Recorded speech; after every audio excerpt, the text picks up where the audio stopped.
Pro tip, if you need space on your iPhone, so you go back and you delete like a million old pictures and then you wonder why somehow your photos has gone up in gigabytes, clear out your recently deleted.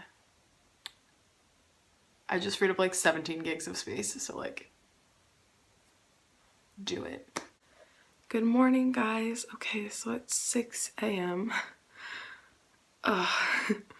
But I have my ECT today, so I had to get up super early because I want to get out of here early.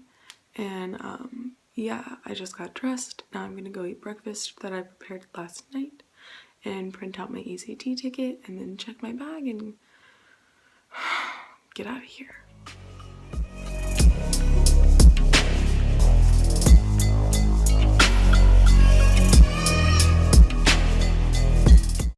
We're gonna wait for this train to go, but like, I fucked up.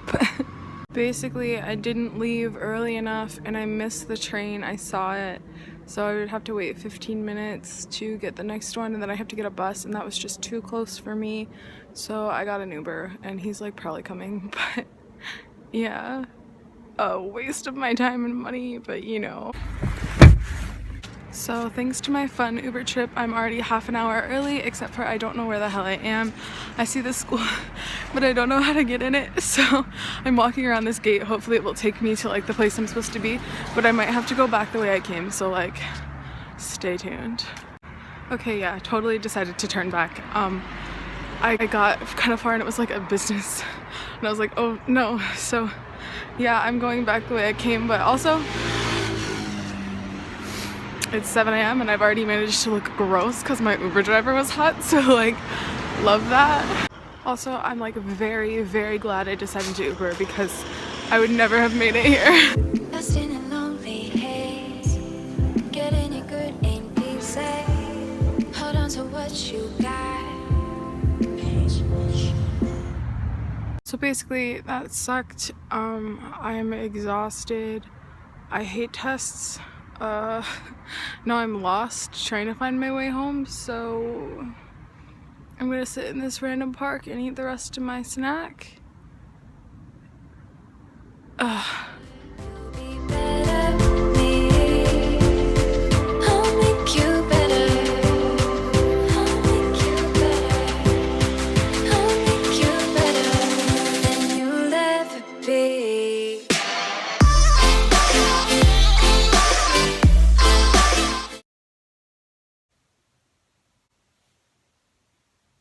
I'd like to talk to you guys today about negative emotions and how to deal with those, because I just talked about positivity and how great that is, but how do you do that? Basically what I was talking about is feelings that you can't control that are negative, that might bring your mood down and bring your day down, like disappointment and anxiety and fear and just things like that, and how to kind of keep those in check so that they don't affect your daily life as intensely. This is not for people that have, well, I guess it could be helpful, but not necessarily for people who have diagnosed anxiety and depression problems, because I don't claim to know how to deal with those because I don't have them.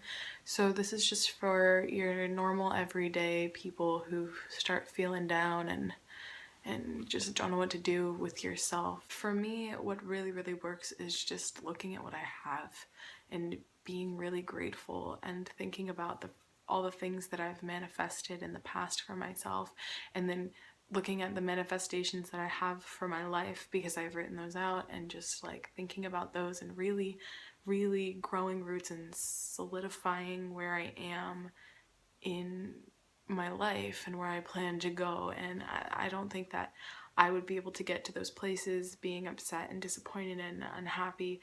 So I make sure that I can not delete those emotions, but definitely work through them in a reasonable time. Ooh, someone's gonna come up and see me filming. I think it was Gabriel because he didn't even look at me.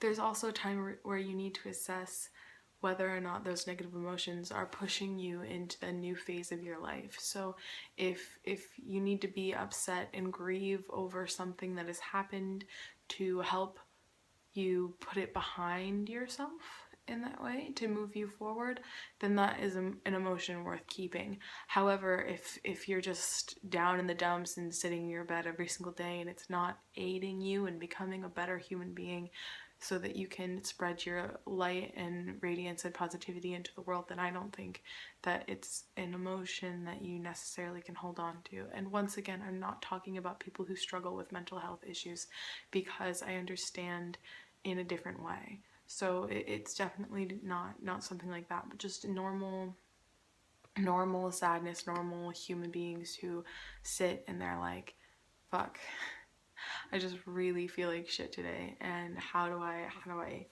help myself get out of that? I think it's most important to realize that these negative feelings aren't real. You know, they're just skirting over the top of everything, just like I said in my previous video. They are a superficial layer to a real issue. So if we continue to just embrace those top layer emotions that aren't actually raw and real, then we'll never actually be able to truly and fully experience what this real life has to give us, what those underlying deeper emotions are. We'll never get to feel those because we're all caught up on the superficial layer of small petty emotions that don't actually do anything for us. Just like the other day, not the other day, quite a while ago, I dropped something in the kitchen and immediately I felt like angry, annoyed, just that tiny little emotion, and then I just started laughing because how small is something like that to our huge life? We have so much time, and little unimportant emotions like that aren't going to get us through anything unless they have a real purpose driving them. That's how I like to get through it. I like to kind of put them into perspective and really hone in on why I'm feeling them, and then usually I can say, okay, is this benefiting me? And if it isn't, it's the biggest relief because I can just be like, ah, good, I don't need it. Why am I still holding on to it so tightly? So then I just kind of let it go. This goes for grades, normal life, so I hope that this helps some of you. I hope that those of you who took the ACT today, like me, did really well and weren't absolutely exhausted after. And if you were like I was, then I hope you laid in bed and ate some snacks just like me. Have a wonderful, wonderful, wonderful day, and I'll see you tomorrow.